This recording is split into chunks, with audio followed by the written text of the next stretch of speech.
మొత్తానికైతే మన బండి అయితే బుధవారం రోజు బొగ్గ అన్లోడ్ అయిపోయి ఆడే పెట్టుకుని ఉన్నాం. మనకైతే నిన్నైతే లోడింగ్ 4 గంటలకు చెప్పినారు. కర్ర చెన్నైకి చెప్పినారు ఫస్ట్. మనం ఇక్కడ లొకేషన్ పెట్టినారు. ఇక్కడికి వస్తే ఇక్కడ నుంచి చూస్తే చెన్నైకి లేదు, కాళహస్తికి ఉంది. అక్కడ చెన్నైలో బండ్లు ఆల్ట్ అయిపోతున్నాయి. ఇక్కడికి వచ్చిన మొత్తం 2 పాయింట్లు అంట. ఇక్కడ వచ్చి ఒక 10 టన్నులు ఉంది. ఇంకో దగ్గర ఒక 10 కిలోమీటర్లు పోతే అక్కడ 20 టన్నులు ఉందంట. మేము వచ్చేటప్పుడు ఊళ్ళు వచ్చిన చిన్న గొంతులు బండి అయితే ఎంటీ బండే కట్టేవాళ్ళ, లోడ్ బండి ఎట్ట కట్టవద్దు నాకు తెల్ల భయం వేస్తుంది. ఆడ నుంచి ఊరు నుంచి ఒక 5 కిలోమీటర్లు అయితే వచ్చినాం. ఇది మొత్తం పొలాలు నెట్టుకున్నాయి. బండి అయితే బాగుంది, ప్లేస్ పెట్టుకోను దిగబడలేదు. పోయేటప్పుడే ఎట్లా తెల్ల చూద్దాం.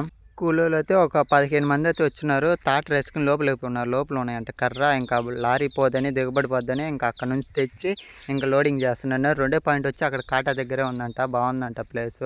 చూద్దాం, అక్కడ అయితే అయిపోతే మొత్తం నైట్ జర్నీ చేసేవాళ్ళే. ఇంకా ఎన్ని గంటలకు ఇస్తారో తెలియదు బిల్లులో.